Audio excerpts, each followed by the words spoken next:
Okay, good morning. Thank you guys so much for joining us. So we jump into a new week, and we begin with the teachings of the Baal Shem Tov, which is as good a start to the week as any of the Siyata D'Shmaya. Jumping into Kesser Shem Tov, Eis Kuf, the first in the hundreds category of Kesser Shem Tov 100. And the tzaddik speaks about the pasuk Ashria Am Yoidei Surua. Fortunate are the nation who know the shofar blast. This is a pasuk that's in reference, of course, to Rosh Hashanah. Ashra Am Yoidei Surua.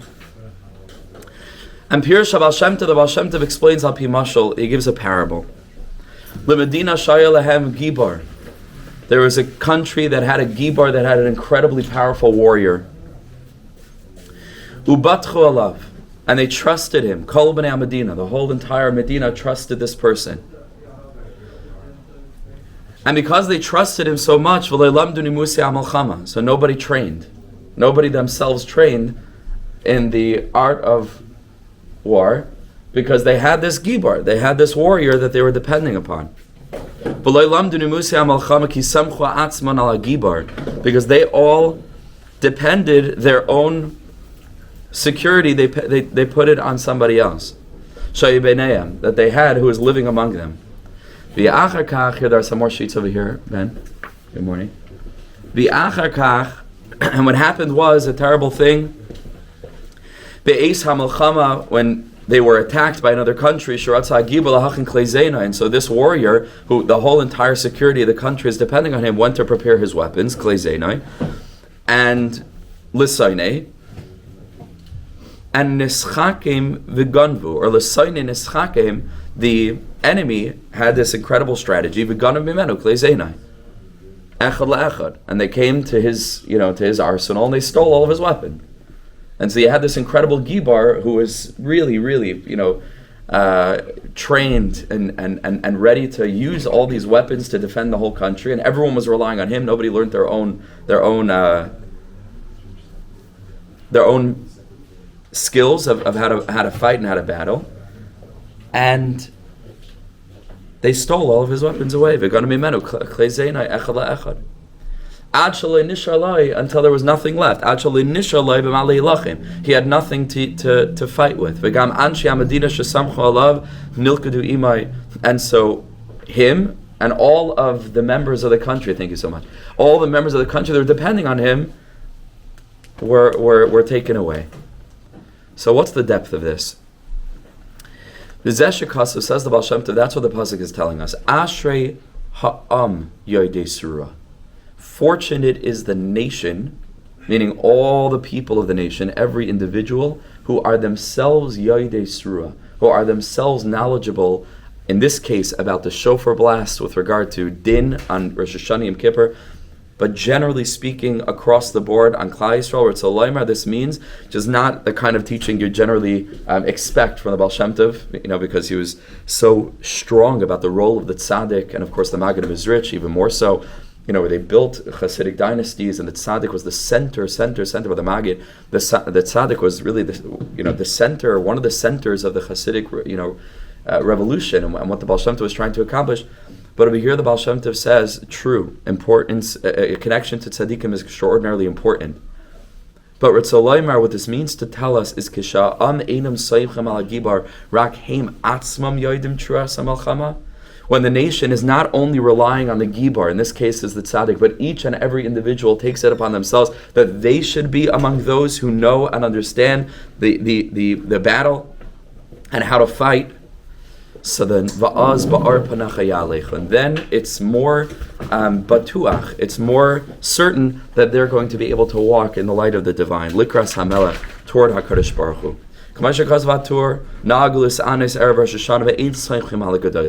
That there's a minhag, especially as it relates to Rosh Hashanah and Erev Rosh Hashanah, but over here we're speaking more broadly, as it relates to Erev Rosh Hashanah, a minhag not to rely on the Gedolim, but for a person to do their own takanas, for a person to rectify themselves.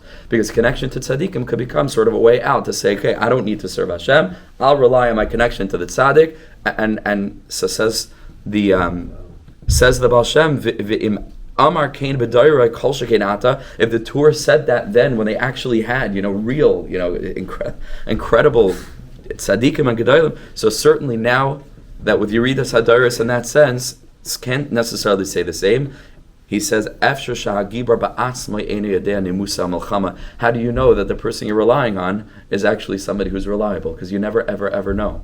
And so today the Baal Shem Tov is trying to make it very person-centric.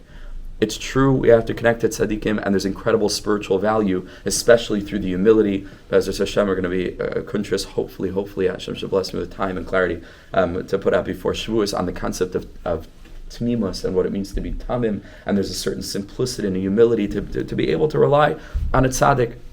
The Baal Shem Tov says, while all of that is true, a person has to learn the nimuse hamalchama in and of themselves, because maybe the person doesn't know it, ve'en leklei zayin, and he actually doesn't have the weapon that he claims to have. And this is this constant interplay between the role of tzaddikim and each person's individual avodah. So this is what he says, that word that the Baal Shem Tov says, the most important word in the whole pasuk, Ashrei ha'am yodei surah. HaKadosh Baruch Hu doesn't just want gedolim serving him and then everybody else sort of just connecting to them. He wants he wants each and every one of us, which is very empowering and very important, I think, and very powerful. So that's Kesser Shem Tov Eis Kuf. Ashrei ha'am yodei surah, then Hashem ba'arpanach yalech. Why is it so when you bring this idea in that context of that halakha? Yes, it is. I think that the context of Elul, and then Rosh Hashanah, Aseret Mitzvah, Yom Kippur is like a microcosmic representation of all tshuva or all tikkun or all, and that's like the nerve center of the year from the standpoint of serving Hashem. And so that's the comment that he makes then. But the Baal Shem Tov, seems to be saying this more generally speaking. Even though, again, the pasuk the Baal Shem Tov is quoting is also relevant for Rosh Hashanah because it's speaking about blowing the shofar. But this is true more generally speaking as well. Each person needs to do so on their own and not just to delegate their avodas Hashem to gedolim. Hashem wants us, each one of us individually. Which is very in line with his derech, even though he did show the importance of a tzaddik and this, but this is only a way for you be able to do your own avodah. So don't just rely on the tzaddikim. You don't know how to read, so just the aleph, say it with your kavanah. Right, that's right. Which is Israel. Right, and that's the misconception, I think, when it comes to speaking about tzaddikim, is that this is the fear, right? The fear is that if we have such an obsession with connection to someone else, so then it's almost shirking the responsibility from us developing our own selves and giving it over. And the Baal Shem Tov is clarifying that's not the case. Ashriya yodei surah. It's about all of us. Okay, that's the first teaching. Let's move into Kesser Shem Tov Kuf Beis. And this is a very famous teaching that's echoed very broadly in the other early Hasidic works. Me'abal Shem Tov, the tzaddik explains, he explains the pasuk, Yiseitze la'malchama alevecha v'shavisa shivyai. The sugya of the Eishes Yifas Tayar, when you go out to Malchama and you capture a captive, v'shavisa shivyai. So of course the Baal Shem Tov is needing to read every pasuk in the Torah in a sense that's relevant for all of us in every generation for us today. So what are we talking about here? Says the Baal Shem, Ki al yedei tanas ha-Yetzer Hara atzmai bazeh koiva she-Yetzer Hara. It is kiseitze la-malchama aloivecha. It is the interaction with the Yetzer Hara in a experience of struggle, of a spiritual battle. That's specifically there, Vishavisa Shivyai. It's from there that a person can emerge with something of value. How does he mean?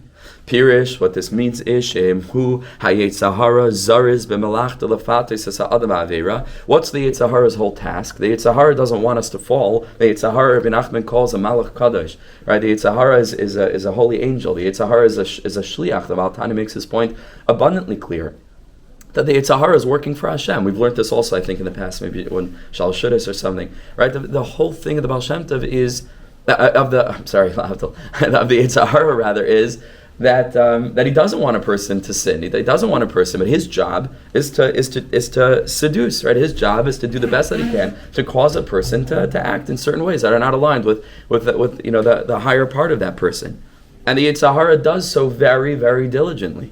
The Yetzer Hara does so very diligently.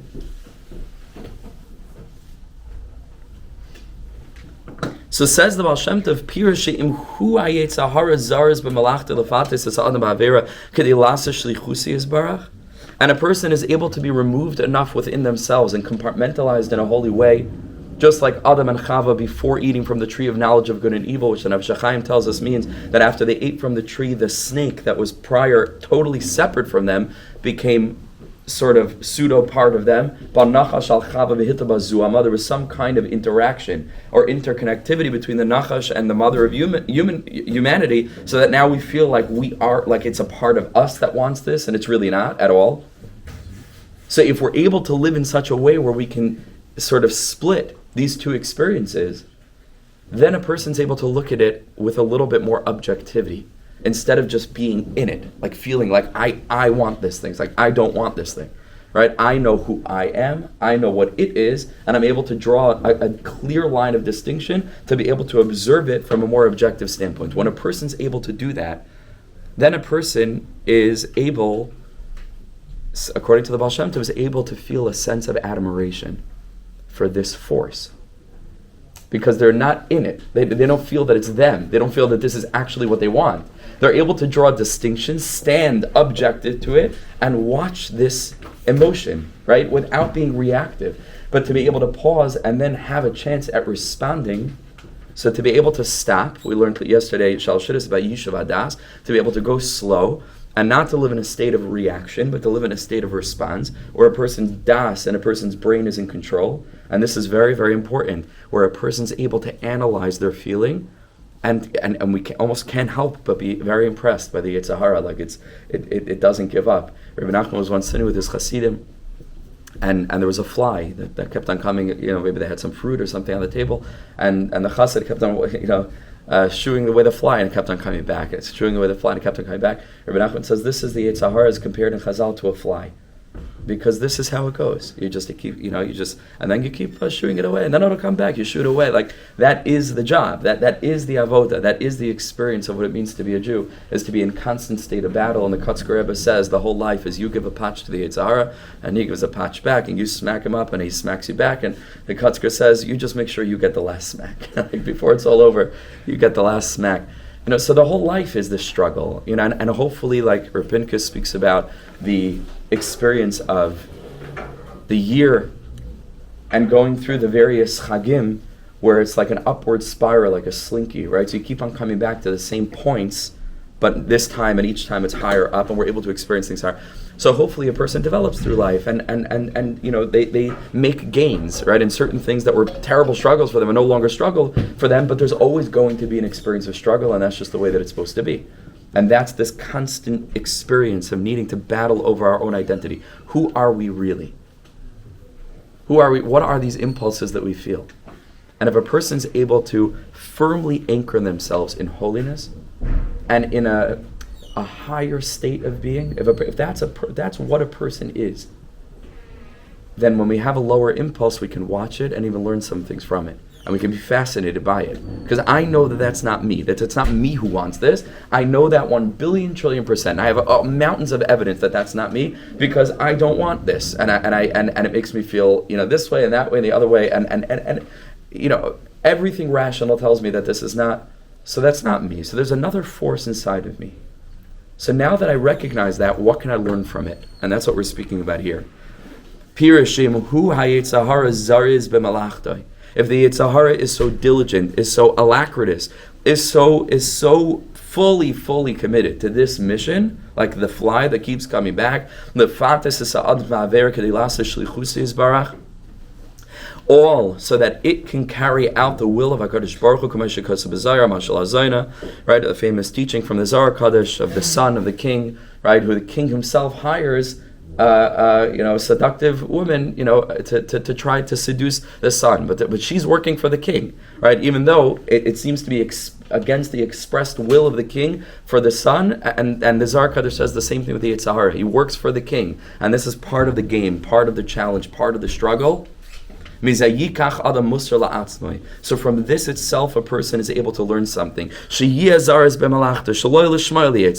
We should mirror the diligence of the Yetzer Hara. We should mirror that. And in that moment, you have a masterclass in diligence. It's you don't have to look somewhere else. Meaning, within the very struggle in and of itself, A person's able to see, case in point, exhibit A, this is what it means to be connected to Hashem, and I can do the same thing. He has to do his thing, I have to do my thing, and those two desires seem to be in conflict, but they're actually not in conflict, because the Yetzer Hara doesn't either want that I should sin.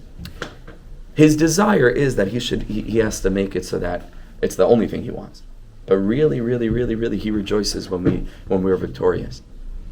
He rejoices when we're victorious. And there's an incredibly deep point there as well, where it turns out, based on the Mishnah in Pirkei Avos, Ashrecha ba'olam hazeh v'tov lech la'olam haba, that not only is a life lived in alignment with the will of Hashem, that has a pretty almost dramatic expression in that particular Mishnah, where it speaks about, eating very simply. We spoke about eating, laying on the ground without a pillow, without a blanket, just aretz tisha, and pretty, almost extreme ascetic practices that we, our own self, our own body, wouldn't seem to enjoy very much. And we're promised Ashrecha ba'olam hazeh, because the whole logic of the Torah is counterintuitive to our logic. So, for example, Ezu Gibar is not the person with the strongest muscles. A Kovish Yetzer. It can be super weak, but that's the strongest person. Ezu Ashir is not the person with the most in his bank account, but Asameach B'chalka. Ezu Mechabed, Mechabed Esabriyas. The whole logic of Pirkei Avos, which we're learning now these weeks, the whole logic of the Torah is the logic of the Olam Hafach Ra'isi, that in this world everything is upside down, and that means that what seems to us to be logical is actually flipped, a reverse of what things actually are. And so there's a huge focus in Chazal on quality over quantity. On an Olam Hazedika level, the thing that we seek is quantity. We want to amass, we want to gain, because that's the world that we live in. We live in a world of measurables. We live in a world of quantity. But the truth from the Torah's perspective is that quality is king. Quality is the main inyan. And so if the Yetzer Hara, if you think of it, is rooted, which it is, in the sphera of Gevura, which is our own sense of self, our own experience of like sort of our limited consciousness rooted here, if that's what it is, and living a life which is truly aligned with the will of Hashem, even as it relates to this worldly pleasures and so on, is the only thing that's going to give us the Ashrecha ba'olam hazeh that we really want, then there's nothing better for the Yetzer Hara than if we don't listen to him. Because it's like a path that that begins very clear, but it leads into quicksand, right? And the Yetzer Hara understands that if we are to live a truly, really, I would say, pleasurable life, or a life of well-being, more generally speaking, just a well-being, a person who's plugged in, a person who's miyushav, so then the Yetzer Hara would actually not want you to listen to him, because he's going to benefit, because the person benefits, because Ashrecha ba'olam hazeh. And so in a certain sense, it all evens out at the end, right? But the Yetzer Hara, keep on doing that, the Baal Shem Tov is saying that we should take a lesson from the Yetzer Hara himself. Let's go back in time. Yikach adam musar la'atzmai sheyazariz b'malachta shaloi l'shmai Yetzer Hara, that to mirror the diligence of the Yetzer Hara shehu ritzayin koini yizbarach v'zeh shekasav v'savisa shivyoi daika. It says, and you shall capture, like his capturing, not a Chevy. It says shivyoi. So, says the Baal Shem, it's a reference to earlier on in the Pasuk, where the Pasuk says, Ki seitze la melchama alevecha. The Baal Shem Tov is learning it against the Yetzer Hara, and a person is battling with that inner force. V'shavisa shivyai. In that experience, capture something of his own midah. V'shavisa shivyai. That the Yetzer Hara is meeting us with diligence. In that moment, we can stand by, we can be impressed by it. May oivai techakmeni. That's another pasuk that's used oftentimes with the tzaddikim that are bringing this idea. The B'dei Chuvarav and Parshas Noach and many other places. May oivai techakmeni. That may oivai, not I was wiser than my enemies, which is, you can read it on a simple level, but may oivai techakmeni. I learned from my enemies. And I'm able to take a little bit of an insight into how to serve Hashem with total commitment from the Yetzer Hara. That the Yetzer Hara gets shooed away millions of times like the fly, and he keeps on coming back. And I'm the same way, right? And that's the same idea, and that's the diligence that we're speaking about. Yeah. So, point and a question. Sorry, it's interesting what you're saying about objectifying the Yetzer Hara, because when the pasuk continues, that's exactly what a person has to do. Yes. He takes the Ishvat has to sit in the house, and essentially, rather than looking as subjectively as an attractive young woman, becomes to comes to objectively look at her as somebody who's not that special. Nachon. Very powerful. Interesting. I just want to ask, like you said a couple of minutes ago, that the Yetzer Hara is rooted in the middle of Kavura. Yeah. What do you mean by that? Because I would have thought that it would be more something rooted in the middle of Chesed, because it's just kind of lack of restraint. That's right. That's what we usually think. The Zohar makes it very clear. It's very explicit that the Yetzer Hara is rooted. Taiva is rooted in the midah of Kavura. The way that I'm explaining it is that Gevura is the concept of limitation and our own sense of self, right? Our own sense of fragmentation, because Gevura is fragmented. Chesed is full of giving, right? But if you think about it, even like we learned in this week's parsha, a person and a sister, right? Chesed so there's a chesed there, but it's a very selfish chesed. It's a very, meaning even I would say the corruption of chesed, which on the one hand it looks like a lack of boundaries, it's really rooted in a person's hyper-focus on what they want, right? And so it all comes back to a sense of fragmentation. If a person was genuinely living in a mindset of chesed, where their own personality merged with others in such a way that it wasn't really all about them, so then they're less self-obsessed. But Gevura is about the self. Chesed is a bit broader, right? So there could be a chesed sheba gevura, right? Meaning, and that's what I would say the chesed of chesed who is, but ultimately the Zohar says that the Yetzer Hara is gevura, and sometimes counterintuitively, I have a piece on this in my upcoming book. The next thing I'm doing, counterintuitively, what we actually need is more chesed. And that's exactly what we're saying, because a lot of people think that if the Yetzer Hara is all about chesed, I need more restraint. And sometimes what a person actually needs to introduce into their life is actually more humility and flow and less rigidity.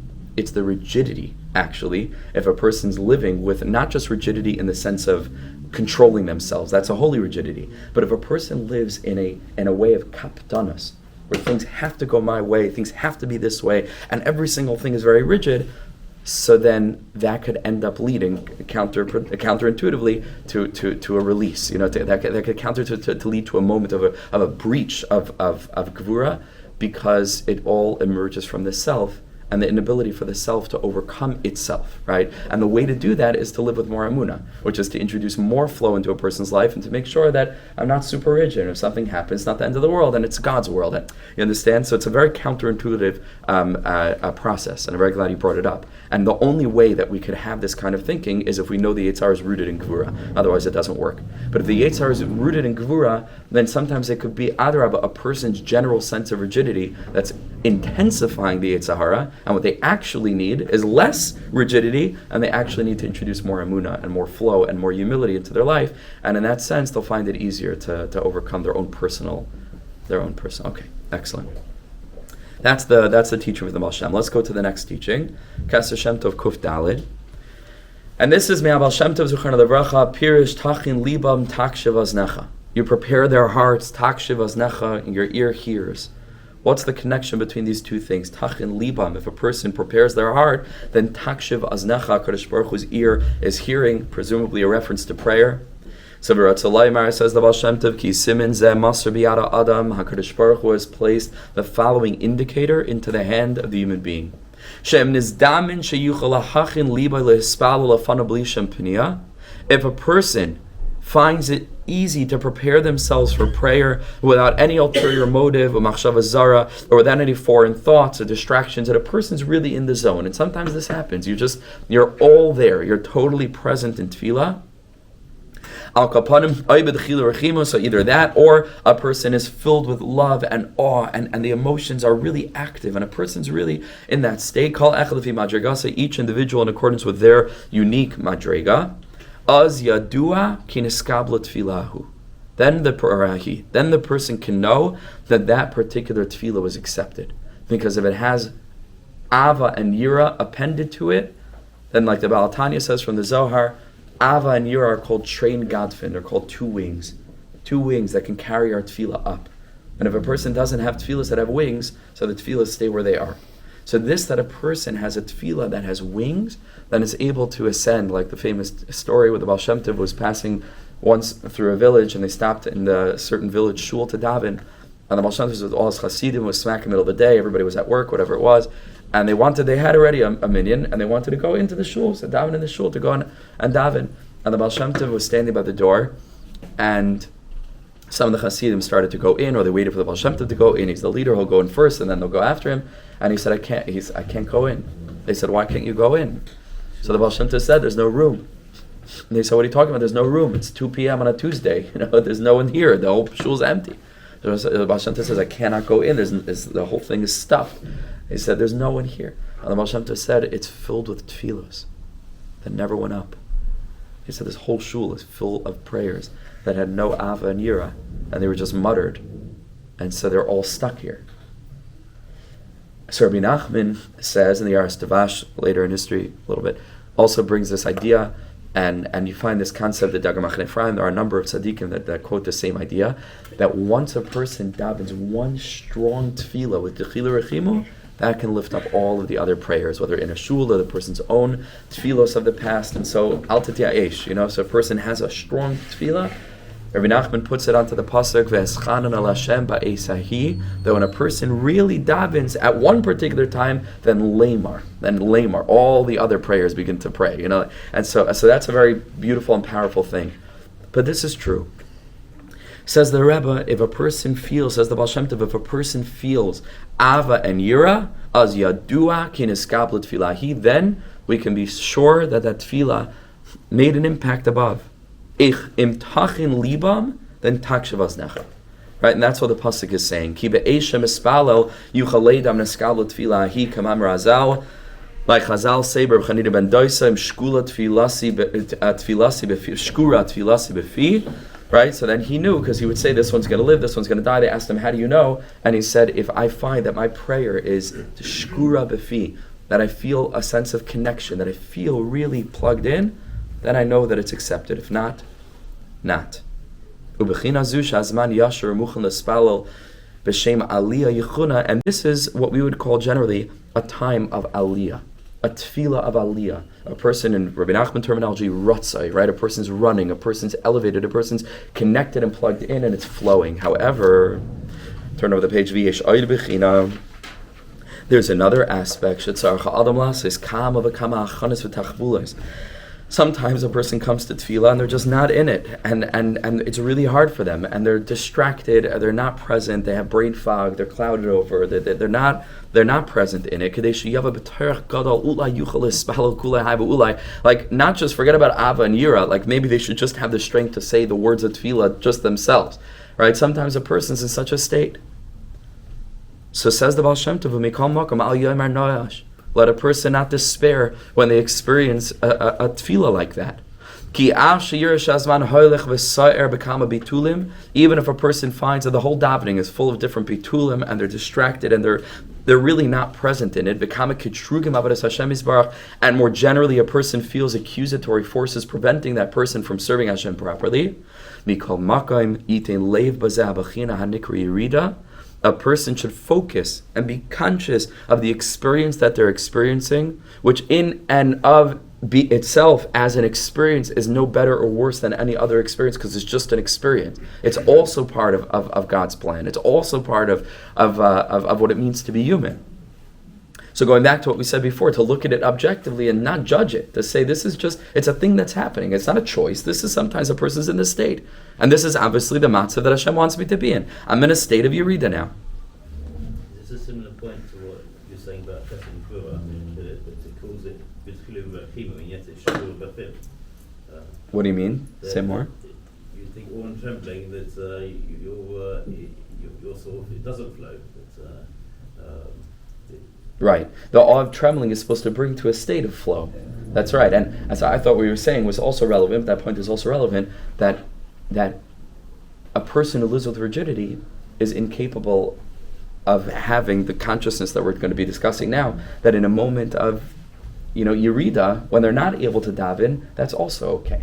The rigidity factor is going to be like, I have to, I can't believe this is happening to me. I can't believe, it's a brand new week. It just happened to me, vulnerably, this morning Shachris. I just wasn't, usually Sunday morning Shachris by me is, and this morning I'm not, Bilbla Das, right? So this morning. So if a person doesn't have a sense of flow in Yeshiva and doesn't have the consciousness with which to be able to handle it and to contextualize it, then it's a person will despair. A person will give up. Say, what's the point? What's the point if there's a certain standard that I think I need to be at? So Baal Shem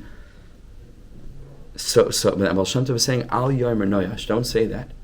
Ki af sheyira shahazman hoylech v'sa'er v'kama bitulim. Even if a person sees davening is passing by, and there's a lot of, like, it's stormy with bitulim, with different things that are preventing me from davening. And I have inner emotional blocks. A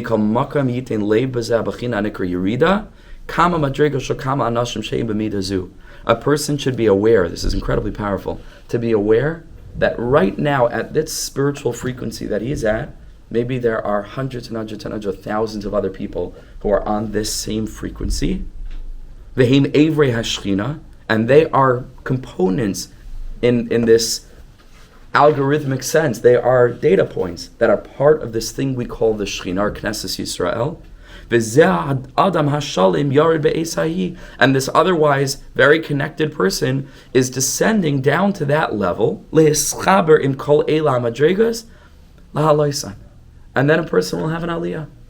And if a person's in Yerida, so then you think of it, this is not a b'diavad. I was sent here on a mission by HaKadosh Baruch Hu.